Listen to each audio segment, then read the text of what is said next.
Revolution Radio, freedomslips.com. You don't need to expect us. We're already here. Most are afraid of unknown depths, skirting shores thinking world flat, and with the island girls in celebration of new religion. Nobody led me or said this way. I sailed alone on makeshift raft with wind as companion.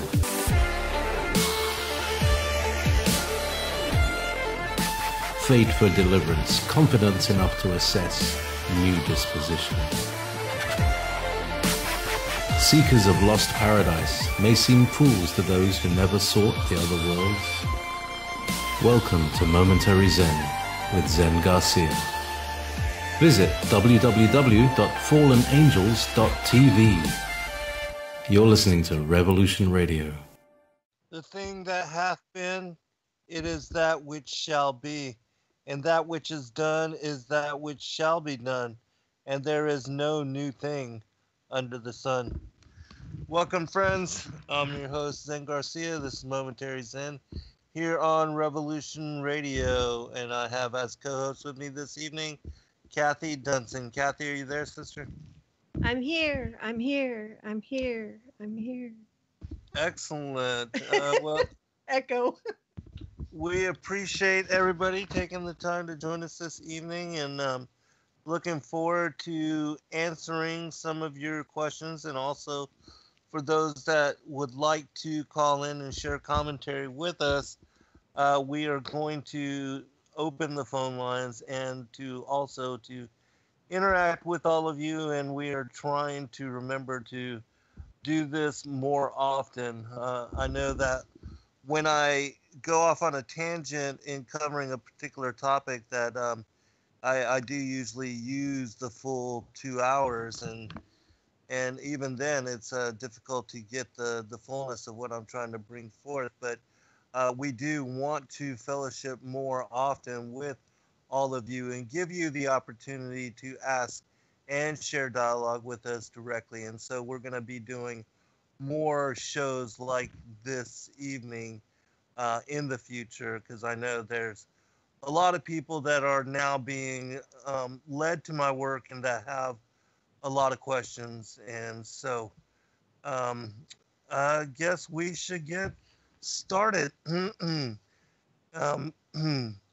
But before we do so, just a real quick reminder again that August 5th and 6th this year here in Duluth, Georgia, I will be debating Dr. Stephen Pigeon, who is the compiler of the Sefer.net fascinating book. It's all these scriptures plus many of the extra biblical and lost, forgotten, forbidden texts. And we will be here with the Banoons, the Israeli News Live, the hosts of that show, both Stephen and Yana, and that they will be moderating the debate. And there will also be a discussion on Middle Eastern prophecy by Stephen, and our other co-host, Laura Austin, will be with Yana in discussing the vaccine issue as far as the toxicity, connection to transhumanism, gender disorientation, and other things of that nature. But before we go forward, Cathy, was there any news or anything of interest that you'd like to bring forth before moving into well, I did want to mention that we have a sale on at the Sacred Word Publishing, and that is a special through this Friday for the Flat Earth Book Collection, and it's 25% off.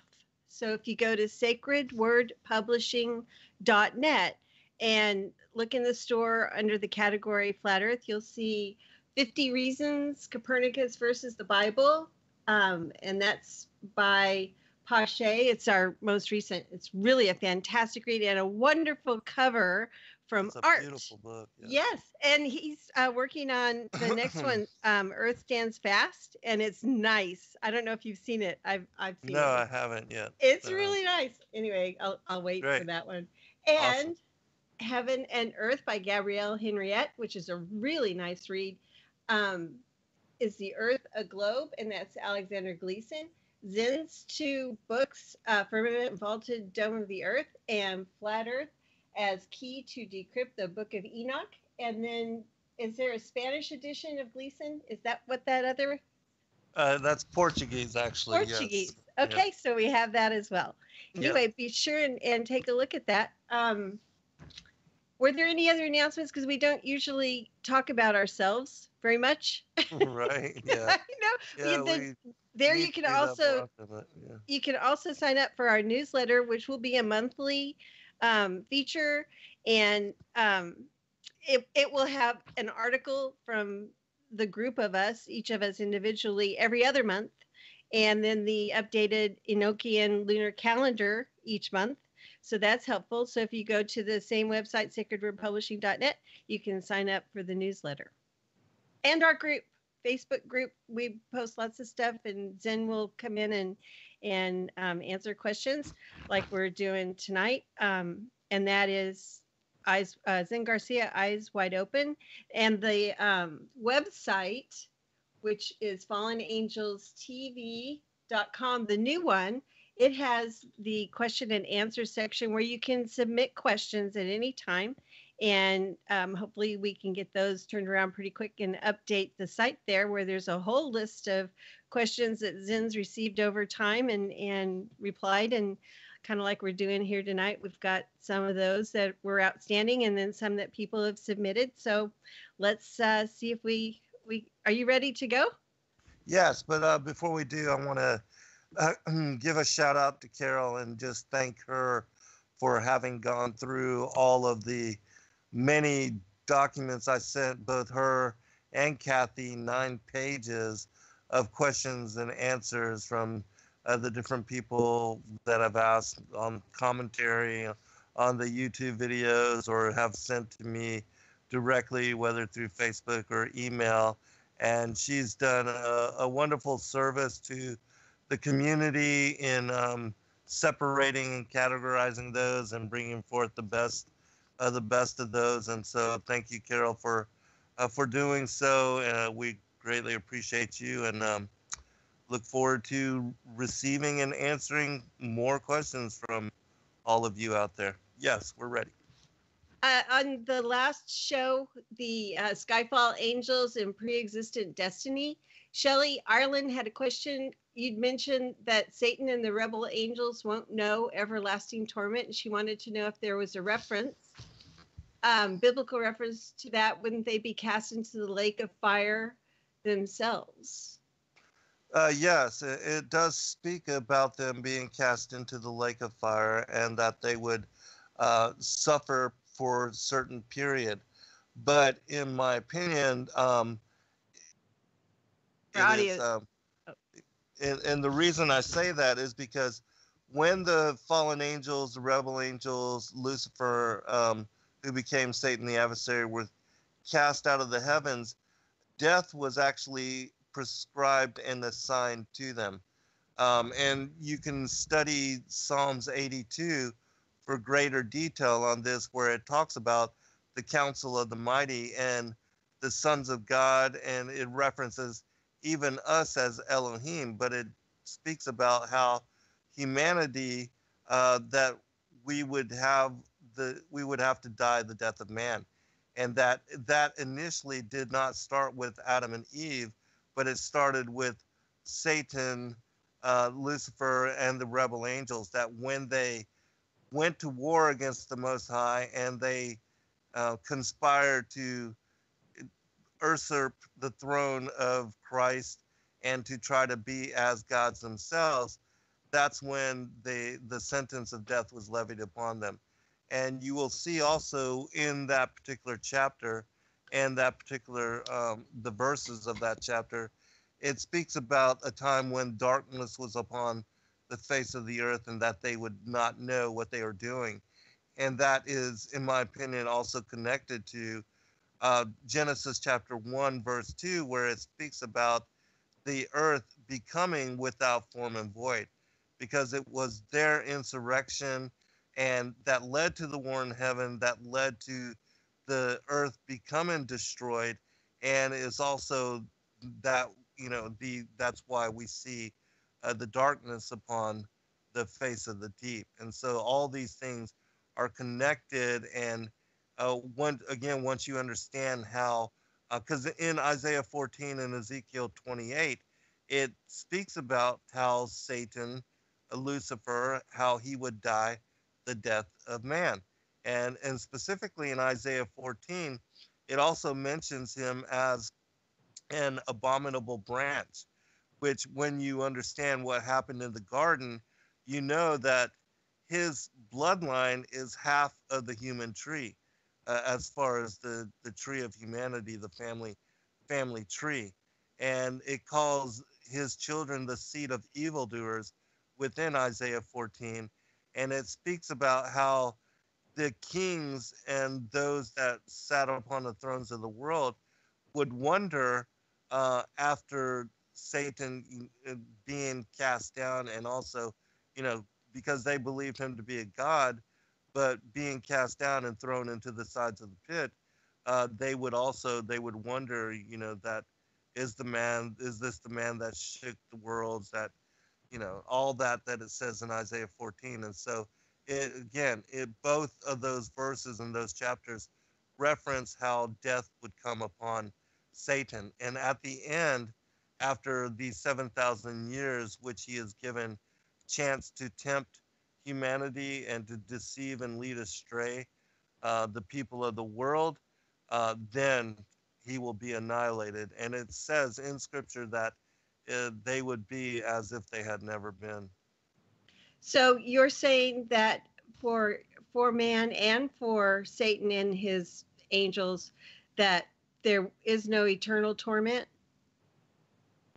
No, that it will be a annihilation at the end. There will be a time of torment for the 1,000 years of the millennial reign, but then at the end, when all the the former things will have been swept away, death and evil, the duality, all of that is part of our dual nature, this particular world, the good and evil. Death and evil and all that will be done away with. They will be as if they had never been, meaning that they will be completely annihilated.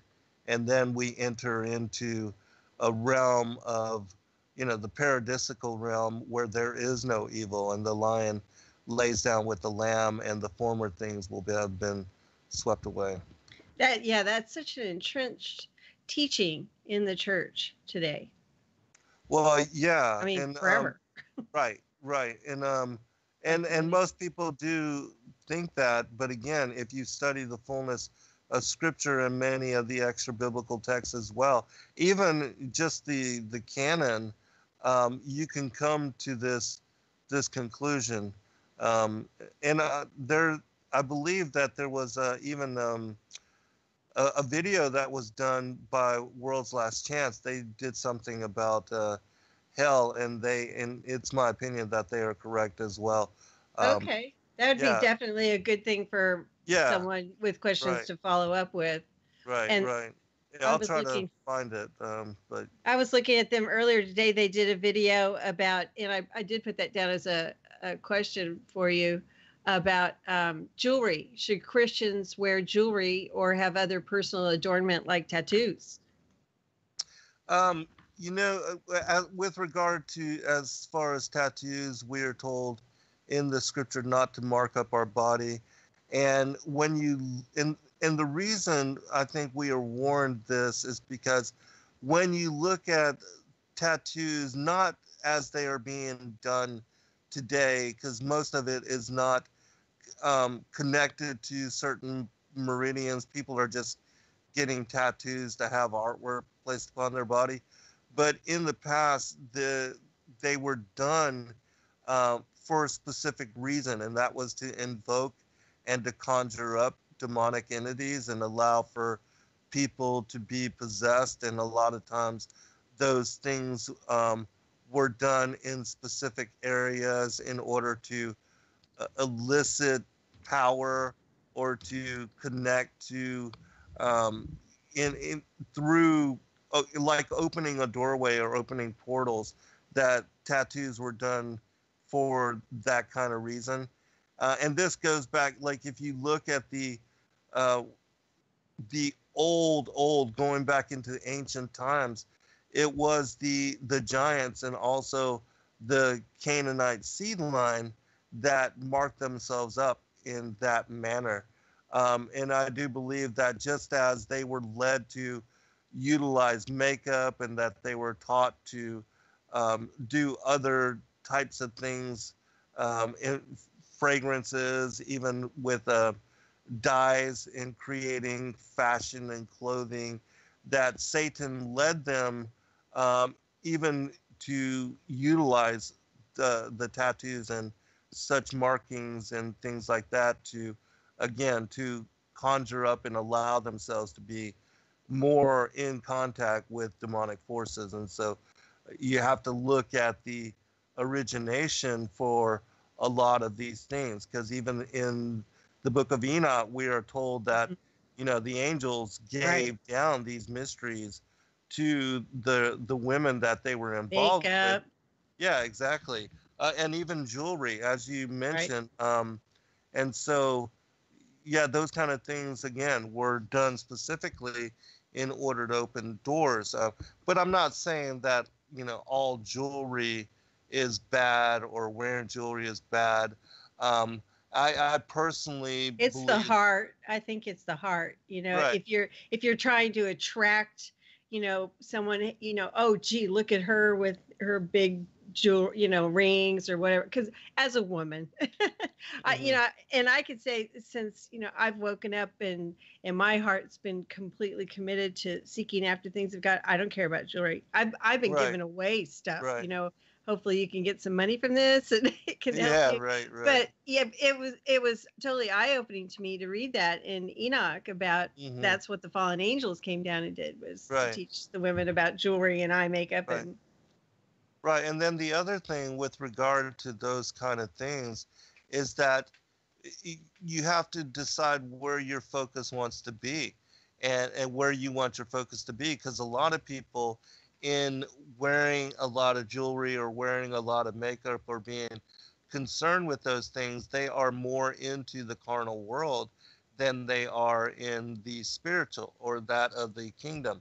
And so, you know, it's again, where are you going to put your time, your focus, and your energy, and whether you are wanting to commit your intent and your focus and the things that you choose to do with your time on catering to the physical world and the carnal aspects of it, or to that of the spiritual world and to, you know, as far as the kingdom and those things, which I believe matter more so than, you know, the facade of the physical.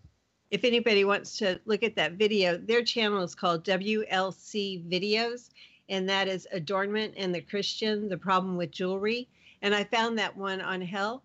Same, you did great. Yeah, same channel, and the title is Hell, You've Got It All Wrong. Okay, great. Yeah, and you know, again, I don't agree with everything, but I do find that there's a lot of awakening, and that they are correct in a lot of things. Jesuits, they have some fantastic videos on Jesuits. Flat Earth, they have some great videos. Yes. And the calendar, you know, they've done a lot of work on that as well. So yeah, discernment. I mean, in everything these days. And you know, related to that, I wanted to ask you a question. Should Christians read all the extra biblical books? And I think really I was thinking at the extreme, books like the Emerald Tablets of Thoth. I mean, should Christians be wary? Maybe Christians without as much maturity or experience in these things? I think people should study the canonical material first and get a foundation for, because, you know, in going into and looking into some of these pagan mythologies, just like with the Sumerian text, you know, what we spoke about on Sean Caron's show, and how the Sumerian mythologies support a heliocentric worldview. that, and also that the Anunnaki are our creators.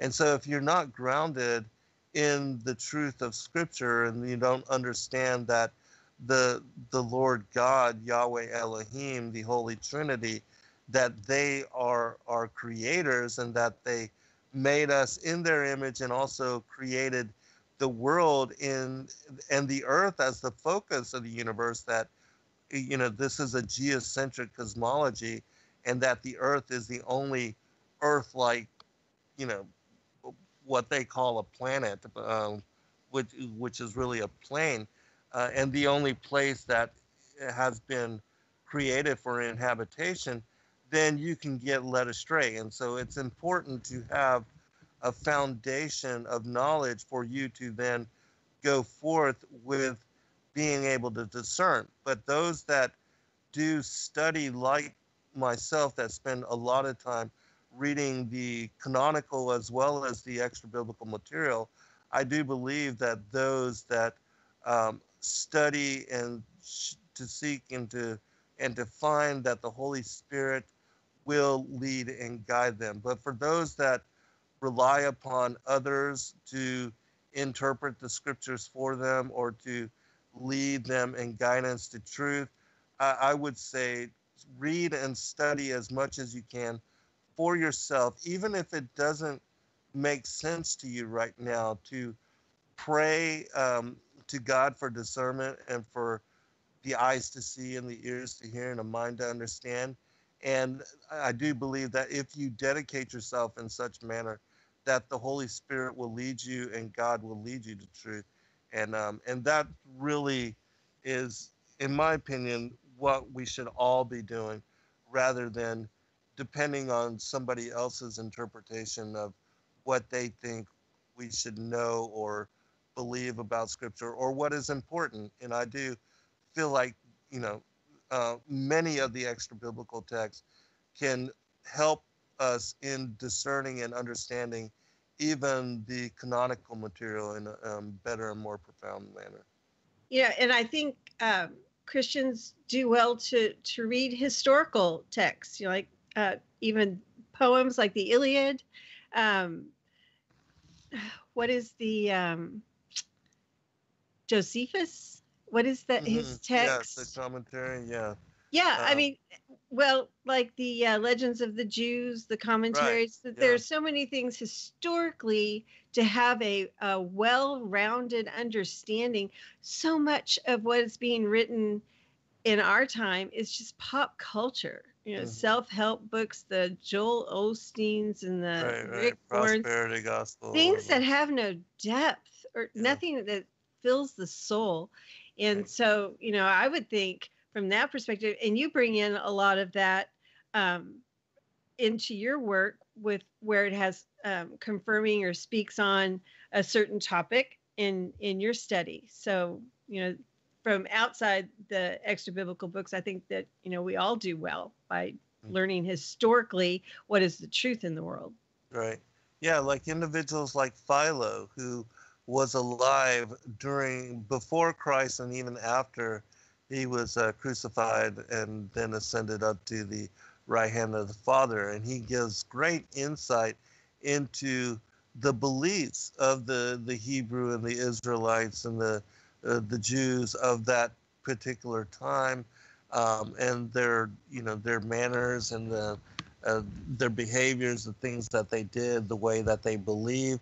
And all of that can give you great contextual insight into how to understand the scriptures, because we don't live during those times. And if you can get a better contextual grasp as to what the apostles and the people of that time were living, contending, and dealing with, it can help us to better understand the content and the testimonies and the witness of the apostles and those that were privileged to walk with and to experience firsthand the witness of Christ as he was ministering and, bringing forth an example, being God incarnate and in the flesh. I mean, what powerful things they they saw and were witness to being Absolutely. with God, And we deal with that a lot where people say that he wasn't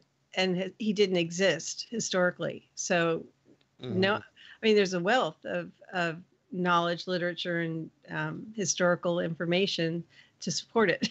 just They're that. more so on Than the anything. historical figure of Christ than any person in the world. And so, yeah, all that is undeniable. It's when just you look into nonsense, it, yeah. really. So Right. yeah, okay. This may go longer, but I don't know. Then I don't know how much time we have left. Justin asked, should all Christians keep the Torah? What do the extra biblical texts say about this subject? Oh, yeah, absolutely. Christ said he came to fulfill the law and not to do away with it.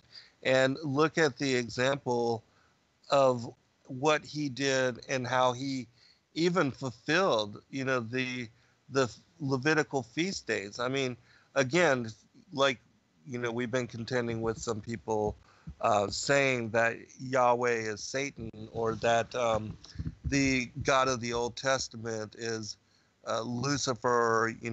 There's certain people that have that believe that and adhere to that and are teaching that.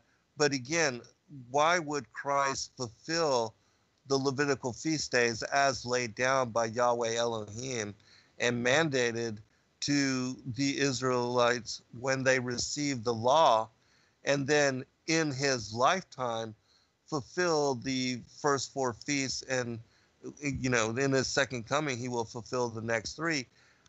Why would he do that if Yahweh was Satan? I mean, it doesn't make any sense. Again, it shows the continuation and how the Old Testament and the New Testament are one full story, and that Genesis to Revelation, there is an underlying truth which unifies all of it. And that's the kind of stuff that I write about, in helping people to make these connections and to bridge the gap of understanding how it is one unified story, and how the war in heaven leads to the enmity between the seed lines, and how that war is playing out even to this in this day and age, and how it will continue until the harvest, which occurs with the second coming of Christ. Even how humanity, the deception of Adam and Eve, they're losing their immortal bright nature, being cast out of paradise, being banished and exiled here to the earth, where the rebel angels and the fallen angels had already been condemned too. All of that has part to play as to why Christ himself would be born of a virgin, come into flesh form, and then dying on the cross would defeat death, defeat Satan, defeat the powers of darkness, legion, the rulers, the wickedness in high places, and trump them and show that he has the authority over death and life, and that he can extend salvation to those that. All right, welcome back, everybody. I did want to add really quickly as well, with regard to the story of Israel as the chosen people, and that when you look at the enmity between the seed of the woman and the seed of the serpent, you see that Israel is the Lord God's chosen people, and that initially it was the Hebrew, the people, the children of Abraham, which receive the promise that they would inherit Canaan, which is the modern day land of Israel, and that it would promise to Abraham that his seed would be increased so that they number the stars in the sky and the sands, as far as the particular sands of the oceans, and that he would have numerous. He would become a mighty nation, and his children and his people, that their seed would bless the entirety of the world. And so you see, as it plays out, when Abraham was separated from Nimrod and the pagan Babylonian culture and their belief, like Nimrod was celebrated as if he was God, and that even Pharaoh the line of Pharaoh through the Canaanites, that they were also connected in blood to the lineage that, as far as Nimrod and also to Nebuchadnezzar, that they were all of the same bloodline. And so you see these pagan kings at in the entirety of the scriptures, that they were at war with the Israelites and the seed of promise. And so we have this theme playing out through the entirety of scripture. And this is also why Christ and the apostles, they honored the commandments and they followed the Torah, because the Torah is truth. And it is the word, the inspired word, the inerrant word of Yahweh Elohim, as it was given to Moses and the Israelites during Shavuot, which we know as Pentecost, but that even Christ, when he was resurrected and then left and ascended unto his Father, that it was 50 days after, on the same, the feast day, the same holy day, Shavuot, Pentecost, that the apostles received the Holy Spirit and were then commanded to go forth and sharing that truth with the entirety of the world. And so it's the same thing. The Israelites, when they received the law, the Torah, as I had shared in a show that I actually didn't record and I wasn't able to share it, but in the archive, I talked about how when they received the law, all the other people of the world, they also heard and could understand in their own language that Israel was being given the commandments and the law and the Torah in their own language, but yet they rejected, and they chose to believe and to celebrate and to worship their fathers, which are the pagan, the pantheon of gods and goddesses, the fallen angels, which is why even during Christ's time, he said that, I know you are Abraham's seed, but you seek to kill me. You are of your father the devil. And even then, they were worshiping these pagan deities. And so that's the truth of the scripture, as far as the, what we have inherited as the Old and New Testament and many of the extra biblical books. The truth is contained within them, the heritage, the legacy of what is the truth as given to Adam and shared to Enoch and Noah and Shem and Abraham, Isaac, Jacob, and that were passed down even unto our time in our day and age, that the truth has been carried by this particular bloodline, this lineage, and honored. And we are also followers, and we worship in the same manner that those that have the eyes to see, we listen and study and want to know God's truth even in this time and day. Last week in the show, when you were trying to explain why Yahweh the Father was not Satan, and why he would have commanded that they killed all the inhabitants, the men, women, and children, you compared it to the flood, and that God was, and that was the best comparison or the best explanation I had heard of that. Maybe you could kind of repeat that, reinforce that, because that is the thing I see as the biggest stumbling block for so many people, especially now in this flat earth community, where people are coming to a realization there's a creator, but they reject the God of the Bible because they see him as this bloodthirsty, like well, I'm not going to mention names. Like, right. They can't get over that. They think he just indiscriminately commanded that they kill all these people, but there's reason, and would you please? Thank you. Yes, no problem. And this is very important. And again, this is one of those things that when you study the fullness of not just the scriptures or the extra biblical text, but also that of mythology, that you find that the Most High God, Yahweh Elohim, that there has been this great contest since the war in heaven, since the dividing of the forces of light and darkness, good and evil, Christ and Satan, the Holy Trinity and that of Legion, that Satan and the 1/3 of the angels of the Most High would join him in rebellion. They have, since being cast down here to the earth, they've been trying to set up the New World Order in establishing themselves as being like the Most High. And the Lord God has had to punish them when they have gotten out of hand and taken it too far. And he's done this numerous times. And we see even with the legend of Atlantis and how that whole culture, that ancient civilization was destroyed.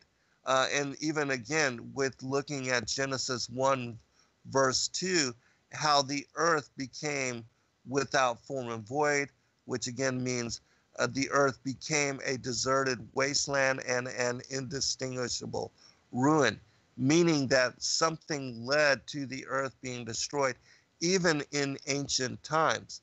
And when you look at and you examine that, again, it ties to the rebellion of the angels, the insurrection of Lucifer and those that joined him in rebellion, and they're being cast out. And this again was when death was instituted. Satan, his name is Samael, the angel of death. Satan is a title, it means the adversary, that being cast out of the heavens, that it also speaks about in some of the ancient traditions that they, in being cast here to the earth, they took on physicality. However that happens, even with the Watchers, when they left their first estate, they were placed into physical embodiment.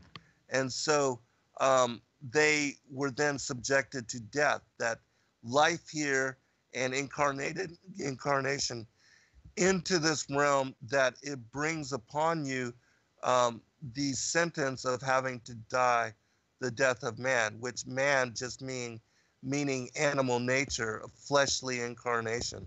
And so being here, the Most High, again, at every turn of the way has levied judgment against them, even with the flood, with what the Book of the Giants speaks about as the miscegenation, how they genetically manipulated, corrupted even the plants and the animals and also humanity, which is why Noah, being pure in his generations, he would be spared to then bring forth and to repopulate the planet without the fear of being at war with these cannibal giants at every turn of the way.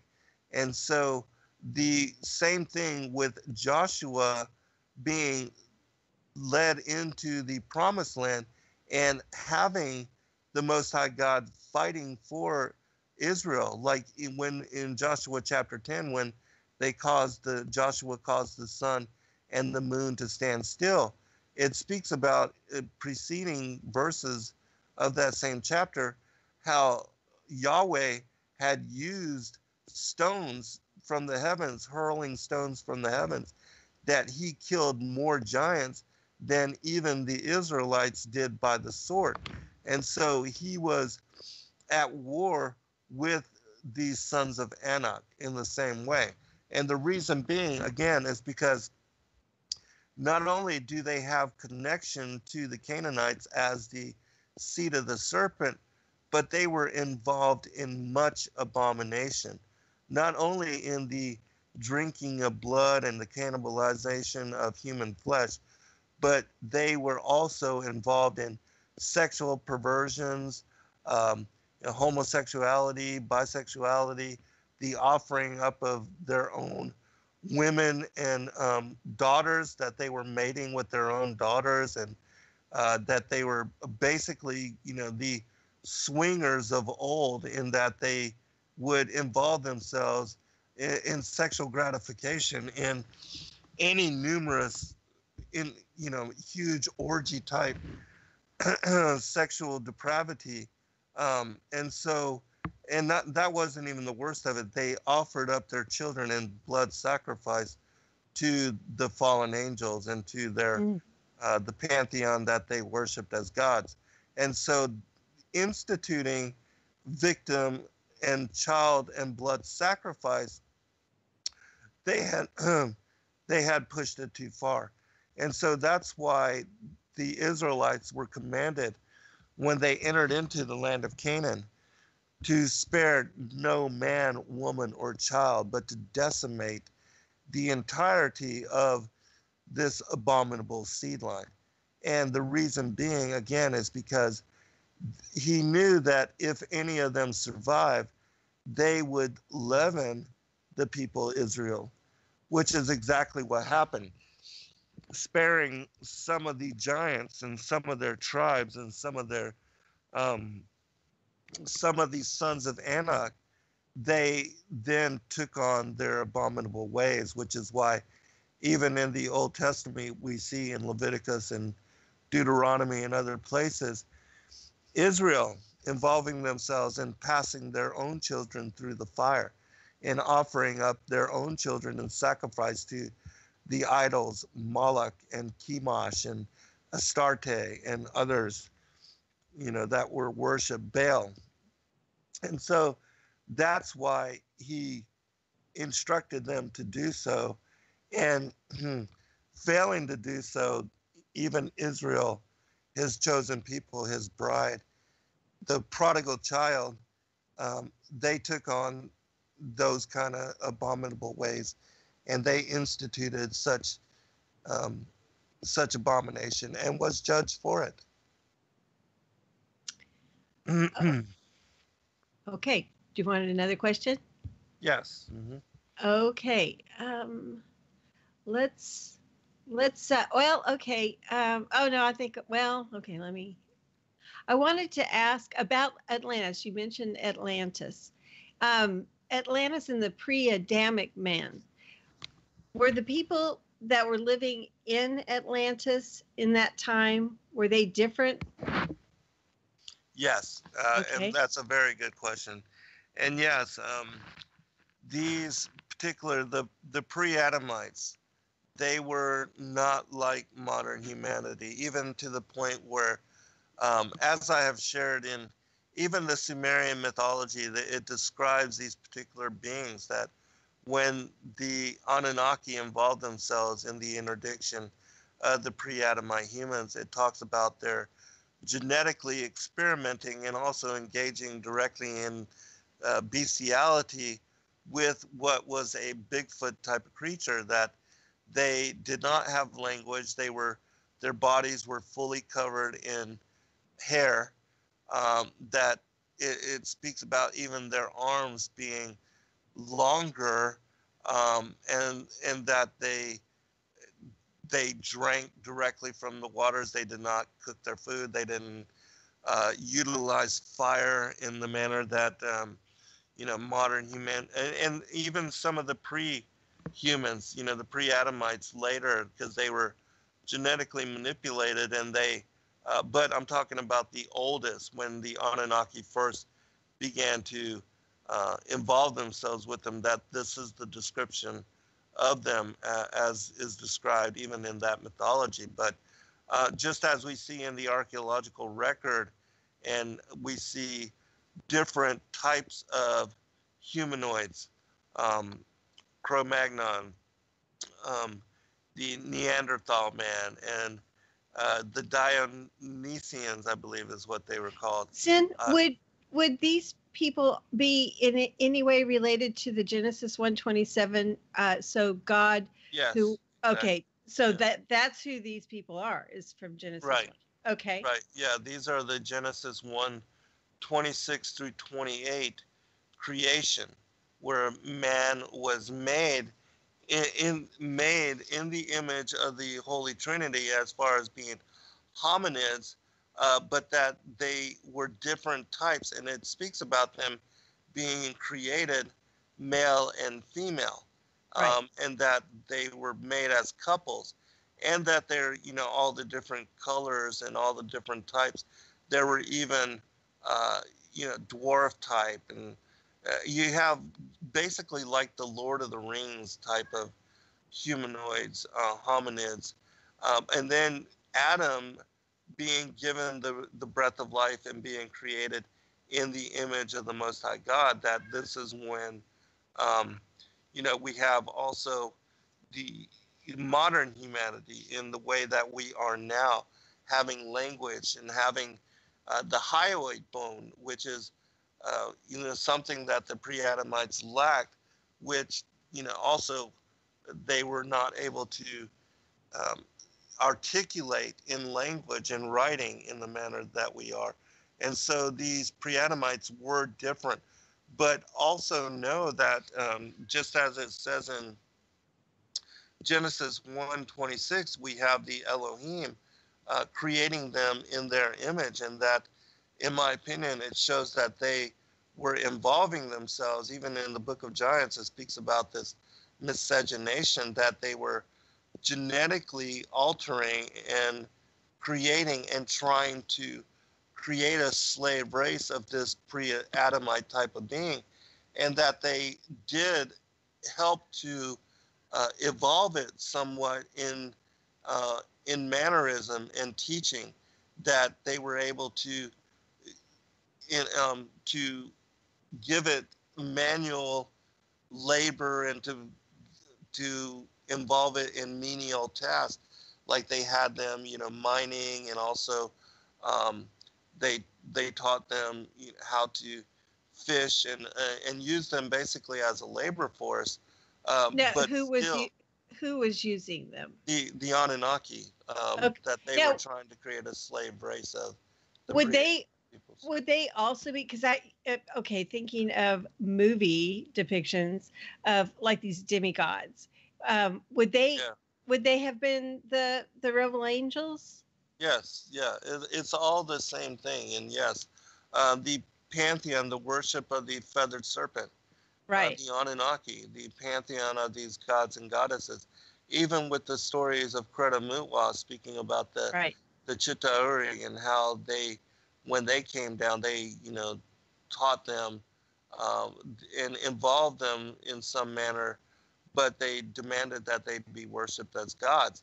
And again, this worship was instituted with blood and child and victim sacrifice, which is why the Most High brought destruction against the fallen angels and the cultures that they established and created, um, and that many of their cities were destroyed in these pre-Adamite times, in the pre-flood antediluvian age. And this is also where the Sumerian kings list comes Yes. in. Okay. And Yeah. so, how far back does that go? I mean, that goes back a ways. Right. And, we don't even really know how far it goes back. Um, all that is really speculation, but I do believe that there is some truth to these kings lists, because we have it not only in the Sumerian kings list, but Berosus and Manthea. They also cite these very long durations of the reign of these supposed demigods during that, what the Egyptians called Zeptepe, the first times, what the Sumerians called the prior times. And, again, we have the mythologies, even in the Emerald Tablets, it speaks about these serpent-headed beings and how they took over the rule of man, even in that day and age, going way, way back. And so we're not certain as to how far back it goes, but again, it's my belief that because we see many of these cultures, these megalithic structures and sites like Yanaguni and down there in Cuba, we see these huge temple complexes at the bottoms of the oceans, meaning that they had to have been built at a time when the water, the levels as far as the water were different. Whether that is, some kind of a ice age meltdown that led to the waters being elevated in the manner that we see them now. We don't know exactly what led to that, but certainly something happened, and certainly those structures and those megalithic sites were not built when the water was already elevated in such manner. They had to have been constructed when the bottoms of the oceans were what used to be dry land and what was above sea level at that time. And so, in my opinion, this shows and confirms that, just like as it says and postulates in Genesis 1:2, that the earth was destroyed and became without. All right, welcome back, everybody. I do want to give out the call-in number for Studio B for those of you that may be interested in calling in and sharing commentary. Hopefully everything is a go with all that. There was some issues with the call-in with the Skype update and all that, but it should hopefully be rectified. The call-in number is 310-421-4053. We will take calls as we can in between the question and answer. And I'm glad that everybody is enjoying this. As I said in the chat room, we are hoping to make this more inclusive with regard to the format and in answering and sharing fellowship with all of you. And so please do, if you have something to say. Go ahead, Cathy. Following up where we were just talking about the Atlantis, Sumerian Kings list, and all that going back. It's quite interesting to me, the dichotomy that modern archaeology and coming out of the Big Bang Copernican cosmology, ultimately, they want us to believe in evolution and cavemen like a progression, because that's, of course, how their model of everything works. But yet, how do they hold those things to, at the same time, that there's these great civilizations in Egypt, but yet we were developing slowly. There are all of these, there's all of these archaeological structures. They exist, and we couldn't replicate them, but yet it's kind of like the flat Earth and how we're just supposed to ignore our common sense. This is my new thing. I'm not ignoring my common sense anymore. I look, I see the horizon, I see what's above me. I don't see anything spinning. I don't feel, they want us to ignore our senses, whatever we feel or perceive completely. And it's the same way with this in evolution. Species does not turn into another species. I see my cat.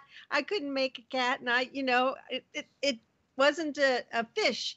So it's just insanity, and our children are indoctrinated this, and it's just been going, so heavily in the past few hundred years, ever since this indoctrination into Big Bang Copernican. Finally, it seems to be where Satan has come, and this is the end game. And it's things like this that you're questioning, and your research has shown so many things that all align with God's history. The first time I read Lucifer, I'm sorry, I'm on my little soapbox here. First time I read Lucifer, father of Cain, I was spellbound. Well, that sounds horrible, but I was so enamored. It was the entire thing. You had this thread going through. Unfortunately, it was a globe. But you fixed that before I knew, right? But I was just mesmerized by how it was all together, the old and the new, which should never be separated in our minds. And it's wonderful. And then if we look with our common sense again at what they want us to believe in evolution, in that, forget Jesus, the stars are who we should think, Krauss. The cavemen, if there isn't this progression of evolution, they don't even have support for that. So anyway, it's your show. I'll let you go. No.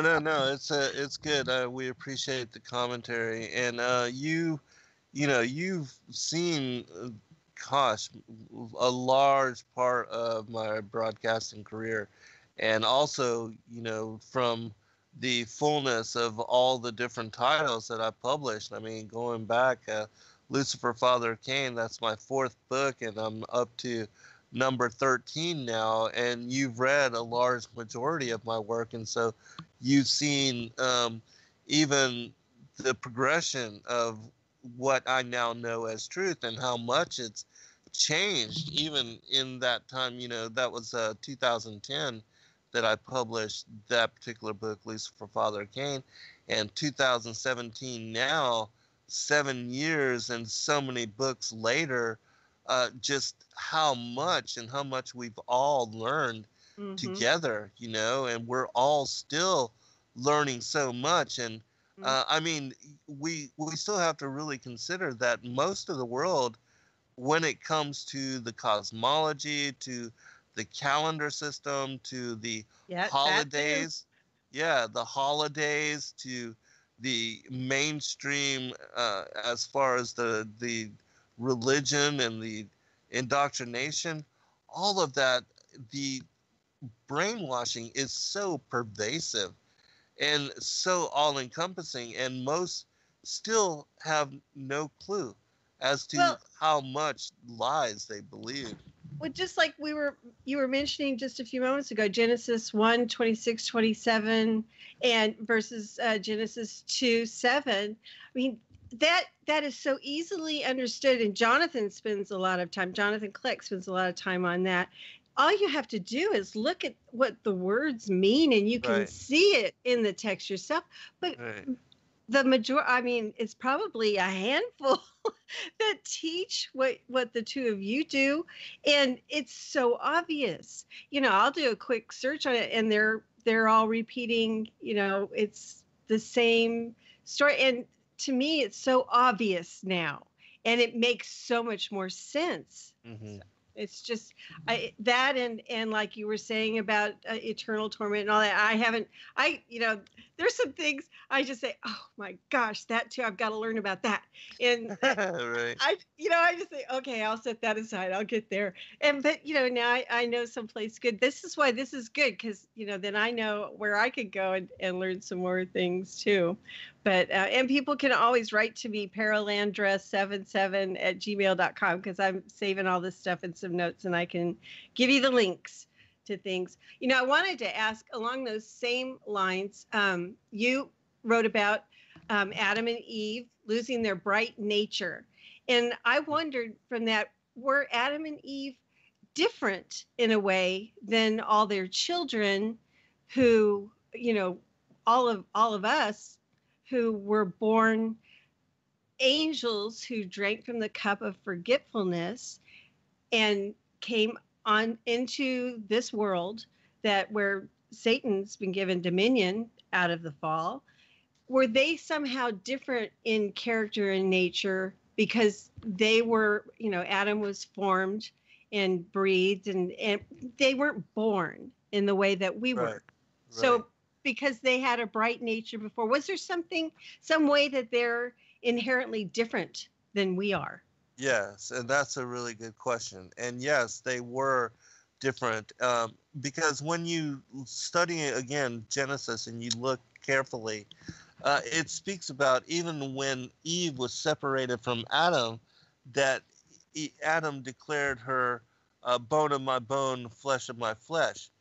But what was different about the nature that we have now is that their bright-natured body, even though they had a glorified body and an immortal, bright nature, they were not yet flesh, in the sense that blood was coursing through their bodies. Because, we know that the life is in the blood, and that when they fell and actually took on completely an animal nature, and they lost their bright immortal nature, which in my opinion is what we will be returned to when we are restored to our former estate, when we inherit our glorified bodies, that these bodies will be immortal in aspect and bright natured as they had previous to their fall from grace.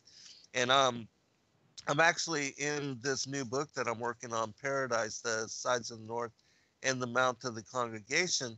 The last two chapters are about the differentiation between paradise and the Garden of Eden. And that it even speaks about in the scriptures that paradise is located in the third heaven. Even Paul in 2 Corinthians chapter 12, verse 2 through 4, he describes being taken up into paradise and given a vision of it, seeing it in the third heaven.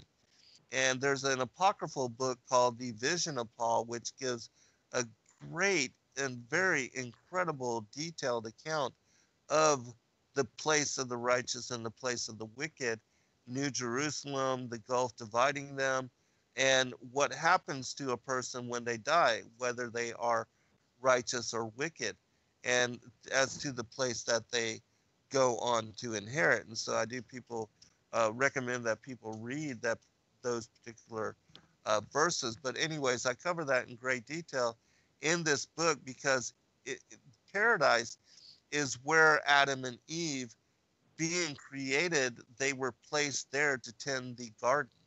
And that is the place of the righteous. That's their former estate. That's also where the patriarchs that have gone on from the first resurrection, when Christ died on the cross and descended down into Sheol, as is detailed in the Gospel of Nicodemus and also the Gospel of Bartholomew. Both of these books talk about the descent of Christ into Sheol and how he took Adam and the other patriarchs that were then awaiting him as Redeemer, took them then to paradise, and being baptized in the Arturian Lake, they were allowed to enter into New Jerusalem. And that at the end of days, when Christ comes again in second advent, and he takes his throne, and every person is brought before him, every knee shall bow, every tongue confess, and then we are judged and determined as to whether we will be numbered with the elect and to inherit, allowing our gaining our glorified bodies and allowing ourselves to be entered into New Jerusalem for the millennial reign. All of that shows as to where we fell from, and that New Jerusalem is currently with the Most High God in the heavenly temple, in the third heaven, which is above the vaulted dome. And so that's where the righteous are now. That's where David, Adam, and all of the other ancestors, even Enoch and Elijah, were there even before any of the other patriarchs. Even the thief that died on the cross with Christ, he beat all of them into paradise.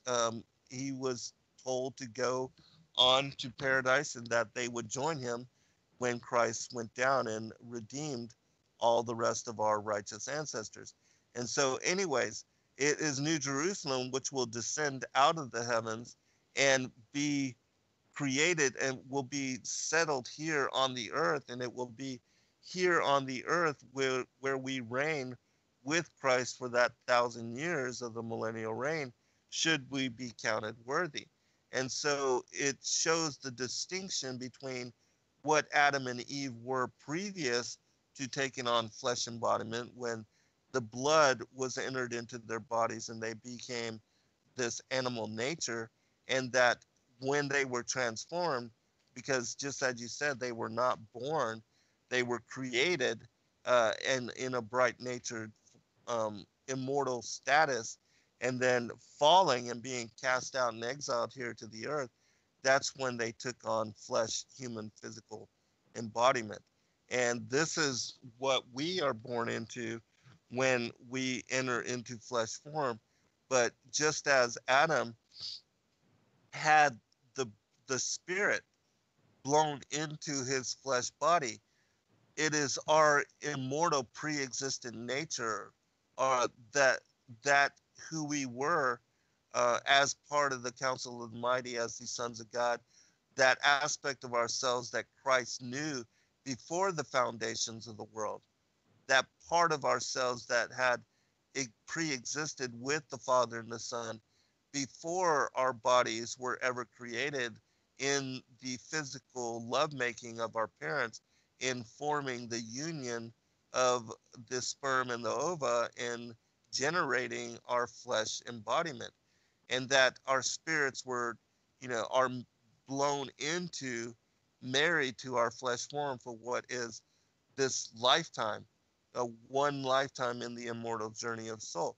And so this is what happens to us, and this is the same thing with the Psalms 82, with the sentence that they shall, Elohim, the sons of God, that we shall die the death of man, and that Christ in John chapter 10, verse 43, I think it was, or 34, one of those, he says, does it not say even in your own law, speaking to the Pharisees, that ye are gods? And this is what he is referencing. And I would recommend that people listen to that show, Skyfall, the Angels of Pre-Existent Destiny, that I explain in great detail in that particular 2-hour show, the many passages from the canon which relate to this concept, because this is something that very few speak about. Jonathan, I think, is the only person I know that also talks about our pre-existent nature. And, most people don't talk about this, don't cover it, and do not know very much about it. And yet it's a very core concept. And when you study the extra biblical material, you find it relegated as, one of the core principles within those particular teachings. And it's something that when you understand, you realize as to how special all of us are, and how all of us have a purpose and a role and a mission to fulfill. Many being called, but few choosing to heed that call. And it's, again, because we get caught up in the carnal world. And so most people ignore that aspect of who they are and coming to remembrance.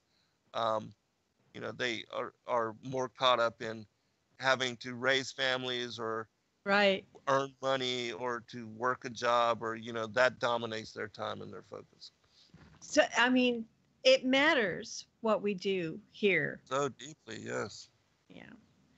In relation to what you were just talking about, there was a question. Do you believe we are at the end of the 6,000 years, and that with all the Jubilees, it is the time for Jesus to return?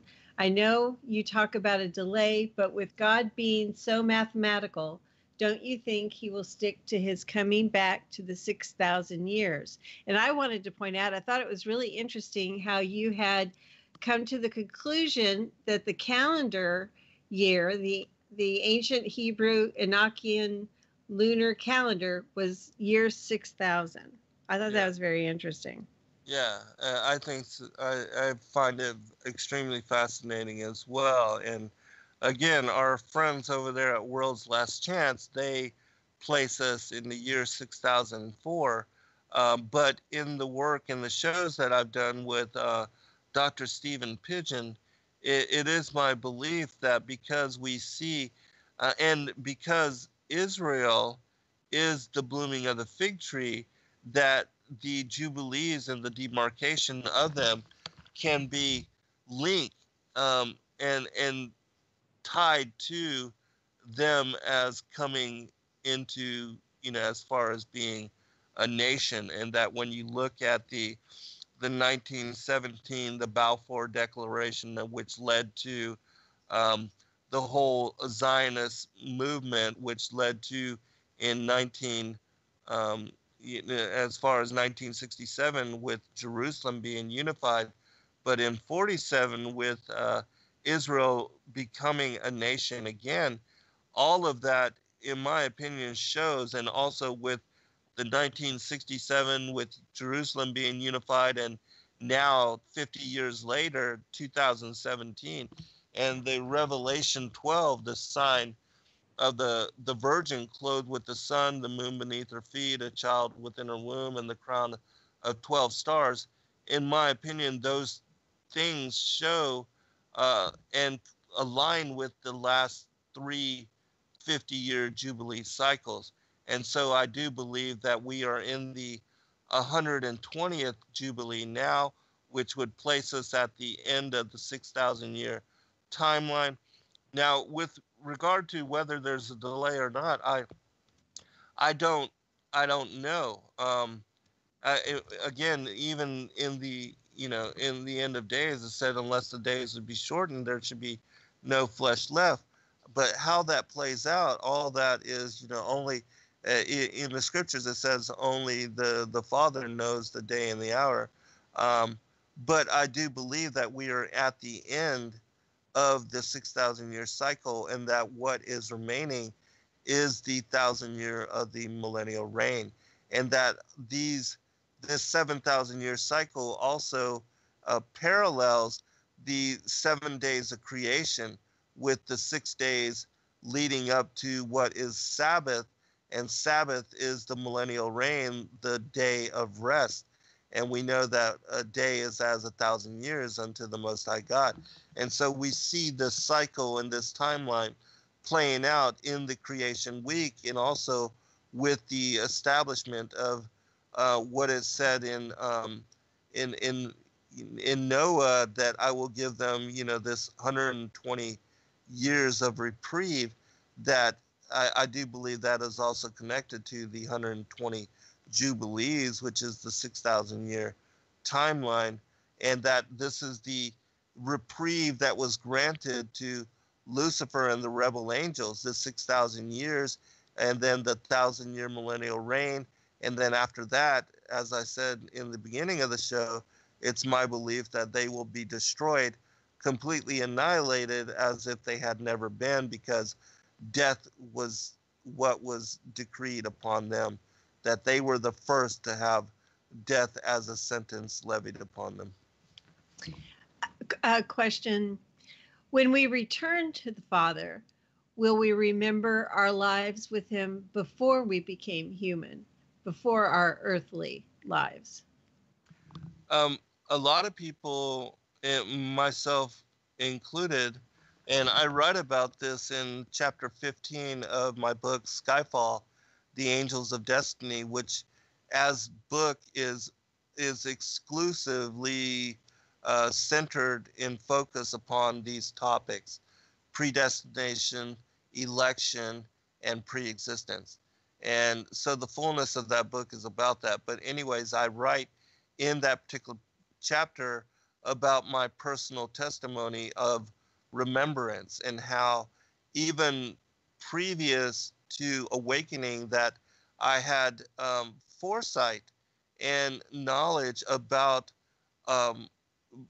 what I thought was previous embodiment. And at that time, I bought into the New Age belief systems that we were, basically reincarnating over multiple lifetimes, cycling in and out of physical embodiment. But what I didn't realize is that the thoughts and the knowledge that and the remembrance that I had was on our pre-existent nature, not that we were cycling through the flesh, but that we did pre-exist in spiritual embodiment before coming into flesh form.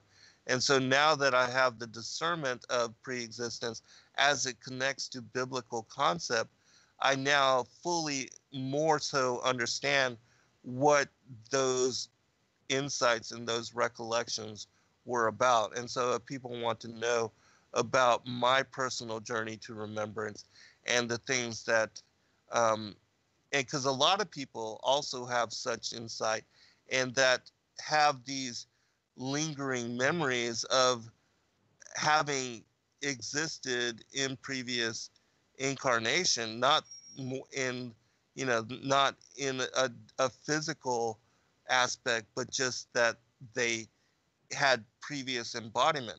And so now that we are all waking up to these concepts as they are laid out within the scriptures, and we know the truth, not that we are cycling through lifetime and embodiment and reincarnating into form over and over, but just that we existed as angelic beings previous to coming into flesh form, and that we live lifetime once and then judgment, as it decrees in Hebrews chapter 9 verse 27, that this helps us to understand those memories and those inklings of who we are and who we were before coming into flesh form. And certainly many people have contacted me and testified as to, now that they've discovered my work and understand my own discernment on this topic, they are able to clarify in their own lives these memories and these recollections and the things that they have been given insight and granted revelation upon as well.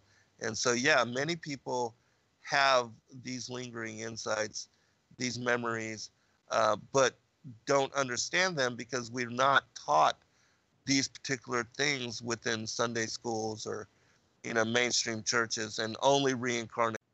All right, welcome back, everybody. I do want to remind everybody that Revolution Radio is the largest listener-supported, commercial-free, and corporate-free radio network on the plane of the earth, and that those of you that can afford to, if you can, please do go to freedomslips.com, click on the donate button, and support us and help us to continue coming to you in the manner that we do, in speaking truth to power in all the ways that we do from the various hosts of both Studios A and Studio B. We thank you in advance. All right. Cathy, I want to give you a chance again as far as comment on what I was talking about and any other questions. I had one that was kind of connected to some of what you're talking about, coming from the New Age background. I find, not myself, but I find lately I've come across on Facebook some posts and some emails to me. People are dabbling in New Age and maybe watching videos and such, or thinking that it doesn't really matter, that, we're just going to finish this and then, it's all going to be okay. They don't think that they need to do anything or behave. It's just, none of it matters. And I don't understand where this is coming from. These are followers of Christ, and they've been around for a while. What really shocked me was a couple of people had turned to Satanism, and this wasn't something I ran across. That I knew people, but something I ran across others, that we kind of know. And I wonder, there's a lot of talk of use of ayahuasca. Yoga is another practice that I have concerns about. I've read, a lot of things, very just not good about yoga. So I wondered if you could address those things. Yeah. This reminds me of when I was involved in the New Age. There was a series of books out called Conversations with God by an author named Neil Donald Walsh. And these particular books were said to have been channeled by him through almost like automatic writing, and that they were very flowery, and they were very appealing, especially to people that were trying to gain new insight. They had that whole positive lean, like the whole self-help, that whole kind of focus in this day and age, where so many people, as far as like create your wealth, use your intent and your focus to manifest miracle and to create positive outcome for self and all of that. And all of that was, fine and dandy, but then there was this dark underside, which most people did not understand, did not glean, even myself when I initially read those. And one of the things that I remember now specifically is that there was this assertion within the books that all of us were going to graduate together and that there was no need to be concerned with whether you were involved, even in evil or if you were a sinner, or it even spoke about how Hitler, it talked about how Hitler, even he would graduate with all of us, that we were all going to graduate together. And, this is that 1% leaven, which um, is lie that is kind of hidden in all the other positive or what seems to be truths. And this is the way that the New Age and the deception of New Age theology um, can get you without even understanding that you are under its power and its temptation. Even like with Eve, when the serpent, put doubt into her mind and said, um, and caused her to doubt that the Most High God had warned her to not eat of the tree of the knowledge of good and evil. Did he really say you would die? That kind of thing.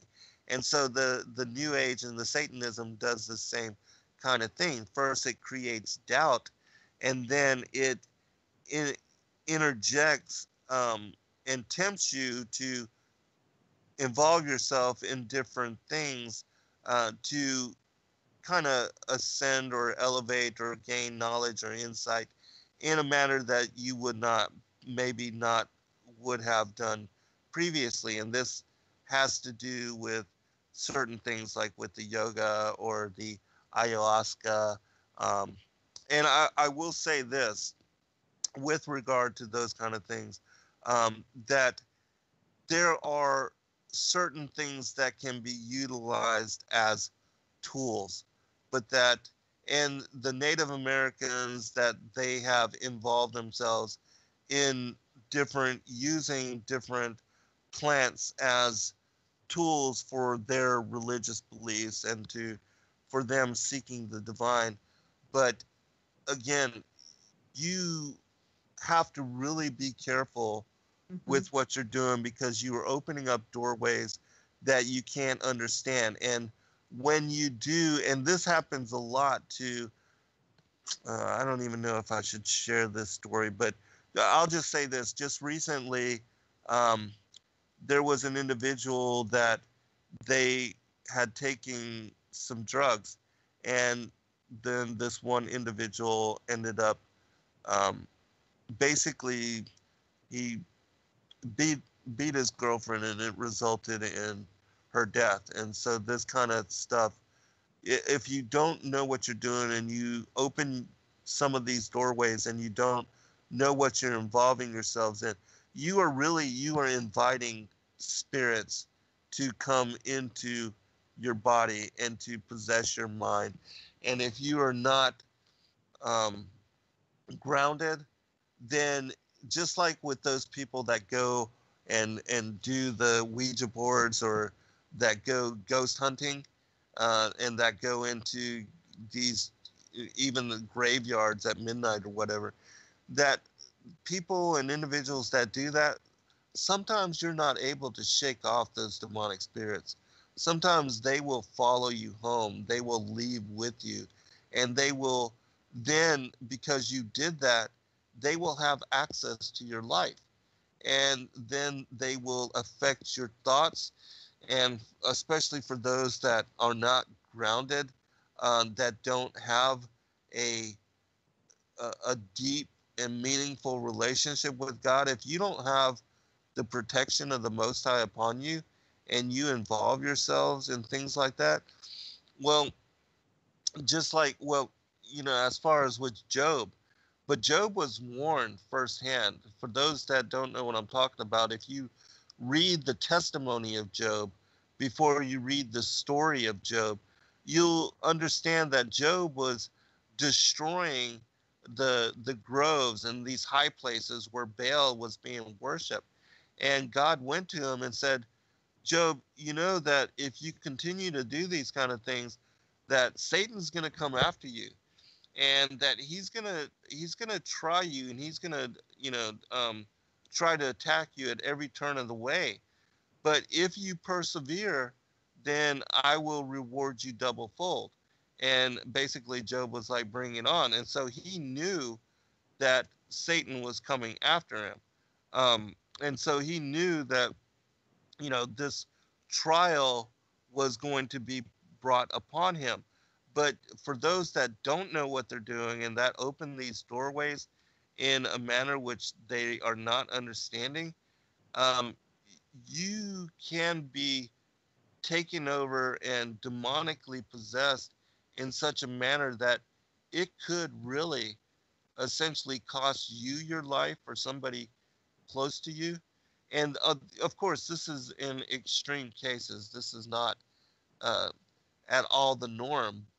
But, even for those teenagers that play with the Ouija board, it only takes that one time. And you can have demonic influence in your life all the way until you get somebody to close those doors you had opened previously. It's like those people that thought it would be fun to involve themselves in Satanism when they were younger, thinking it was all just fun and games, and they're still um, having to contend with shadow entities in their lives or having demonic influences in their dreams. I mean, don't don't even open those kind of doors, because again, the spiritual powers are very real, and you don't know how much um, you are allowing them entrance into your lives. And it's best that you don't mess around with the demonic forces, because most certainly they are very dark, very evil, and they are the kind of um, influence that leads people to take their own lives, or to take the lives of others, or to, they literally will drive you insane. Like a lot of people that are in some of these psych wards or mental institutes, they have given themselves over, whether through the use of drugs, like methamphetamines, staying up for 7 days at a time, or doing these bath salts, and those people that are, seeing shadow people. I mean, it's insane, the kind of thing.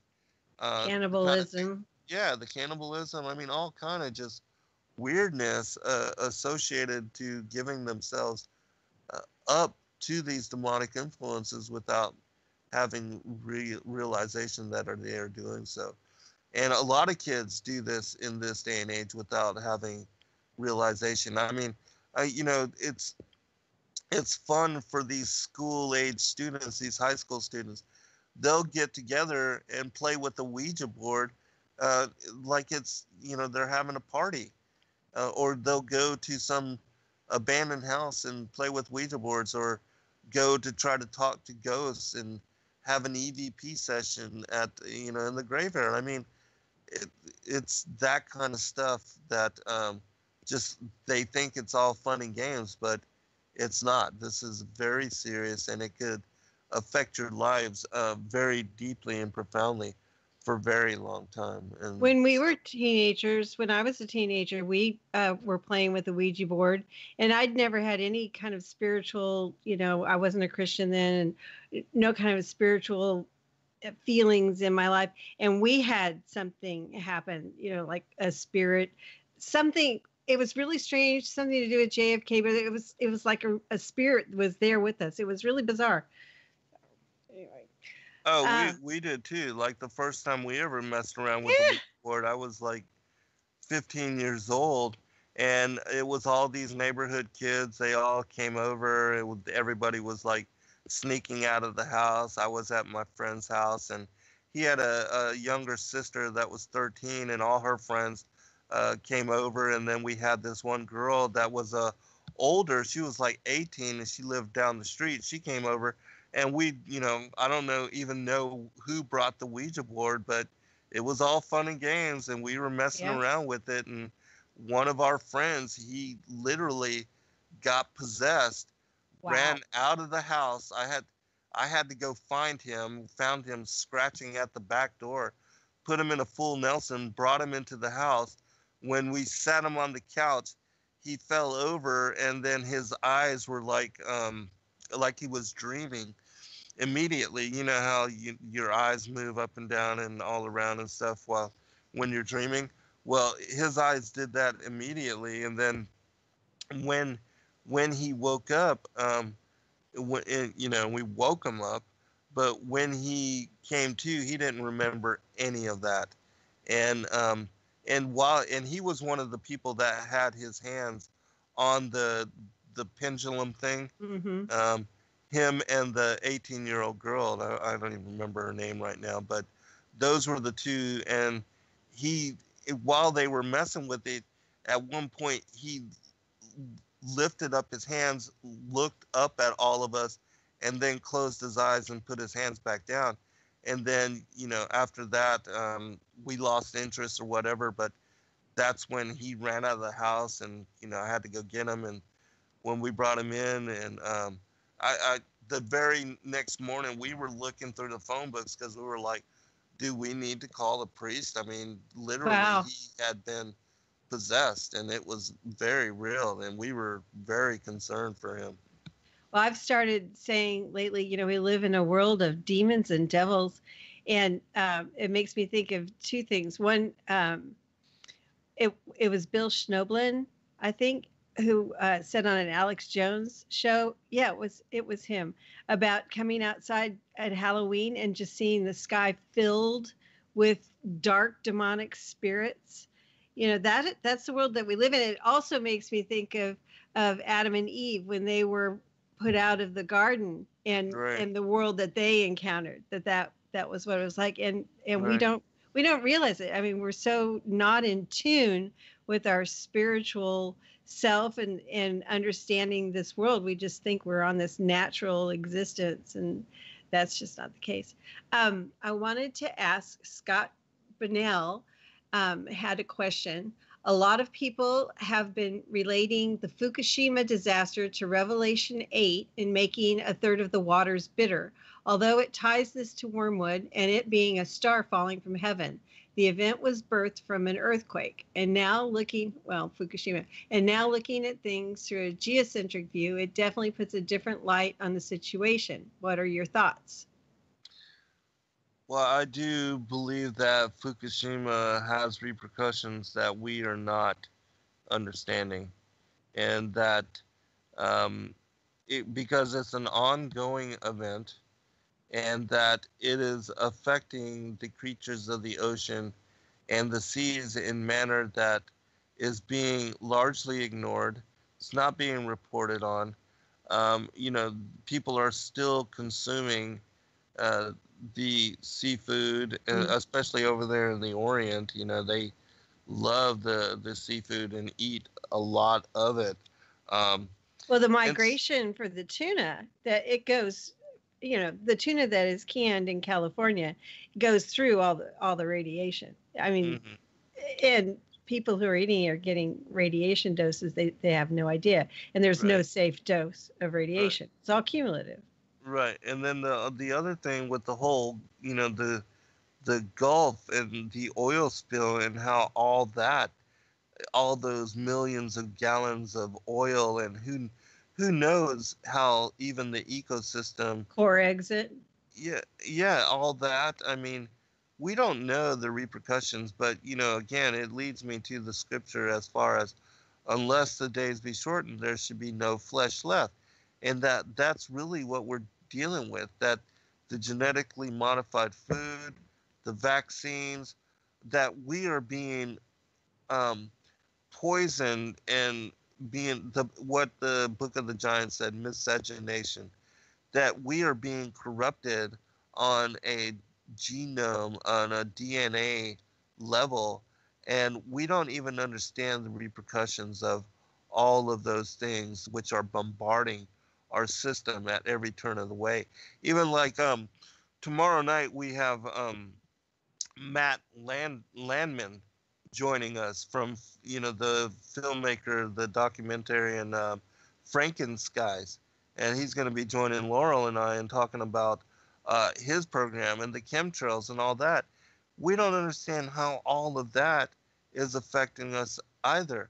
And I was watching a portion of his documentary today. I haven't watched all of it yet, but I am just blown away by all the information he was able to gather, all the news footage and the mainstream, the propaganda pieces, where they are talking about these, this whole, as far as this program and how far back it goes, how they admit to funding it. They're talking about how they're gonna affect the weather and to change things for, it's always for the betterment of humanity when it never works out that way. No. But and so even those kind of things, we don't understand the fullness, the repercussions of all of those things which are being done. But most certainly, and I know, Cathy, and you and I, we talked about this, it's not a day usually that goes by, a week that goes by where they're not spraying up in the air and the skies are just full of this labyrinth of tic-tac-toe lines, and it's fully artificial, and you can totally tell that, and everybody is having to realize that. Even watching the news and them talking about the weather a lot of times and showing the skies, you'll see the chemtrails in the skies, and it's totally not natural, and yet nobody says anything about it. Well, they are inserting them into commercials, and even they've inserted them into some old movies. Isn't that interesting? They're trying to normalize it, Exactly. Normalize it. It's always been this way, That's well, the majority of people don't even look up to see them. Right. I'm thoroughly disgusted because they're there all the time, and the weather is just manipulated. We're having thunderstorms, and I know, when is it real and when is it not? They've created, like he says in the documentary, they've created a new cloud names. Right. Yeah, totally. And when they show the pictures of these, it's chemtrails, and it's or the residual from, and there's nothing natural going on. So anyway. Right, and then the effect on all of these children, especially with them getting the vaccines and the asthma problems, the breathing issues. Just every turn of the way. It's like we're really to that generation now even with the vaccine toxicity and the destruction that they are incurring just from those. This generation can't take care of themselves.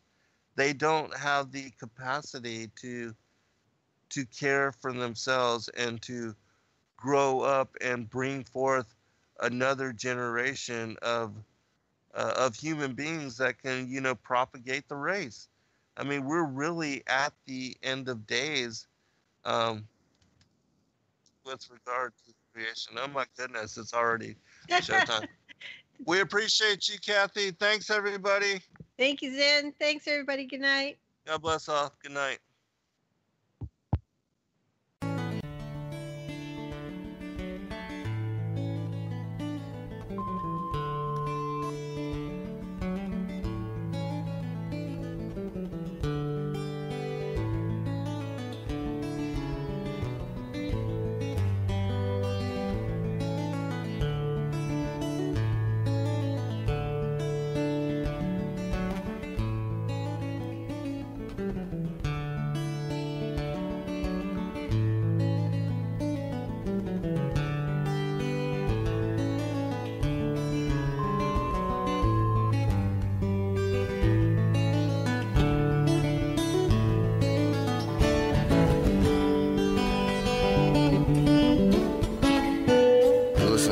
Radio at freedomslips.com, and we'll be right back after this message.